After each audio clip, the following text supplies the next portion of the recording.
And we begin with breaking news in Tarrant County, where at one point, this grass fire was sending thick clouds of smoke pouring into the sky. Now, fortunately, fire crews finally have it under control, but they're still monitoring hot spots to make sure they don't flare up again. Yeah, earlier this afternoon, the flames did get dangerously close to several businesses nearby. Here's a live look at the scene from our helicopter right now, where you can see the charred land where several acres burned this afternoon and some emergency crews monitoring hot spots. The fire happened off Bonds Branch Road and Saginaw Road, which is about 10 miles, or rather 10 minutes east of Eagle Mountain Lake. Sydney Persing joins us live with the latest right now. Sydney? Well, Izzy, we just got here in about the last 10 or so minutes, but I want to start by showing you sheriff's deputies have this road, Bonds Ranch, blocked off. We cannot get anywhere near this fire, several hundreds of acres away from us. But I'm going to ask Billy to pan the camera, and you can see, as you were talking about, all of that smoke that you saw in that video from just about an hour or so ago.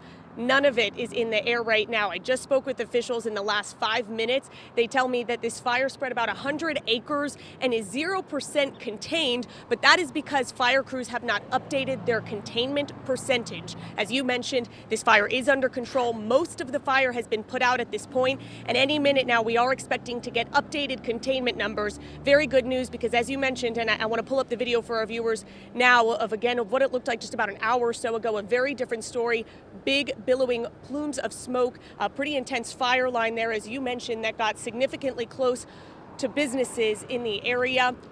From speaking with fire crews, again, just in the last 5 minutes, I can tell you a big reason that they were able to contain the fire so quickly goes back to the planes we saw dumping water on the fire. They said that was instrumental, and they were able to get this together really quick.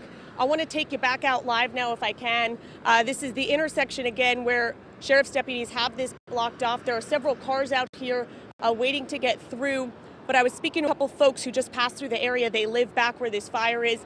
They said they're happy to hear that there are no reports of damages to homes or to businesses, but right now they're still waiting, like the rest of us, trying to get back there, but to their homes. And of course, right now, fire crews are just trying to put out those hot spots. They don't want to run into people, as you mentioned. We should also say before we go, again, in helping put out this fire, we know crews from Denton County were called in, and again, Tarrant County Sheriff's Office, they were asking folks to avoid this area.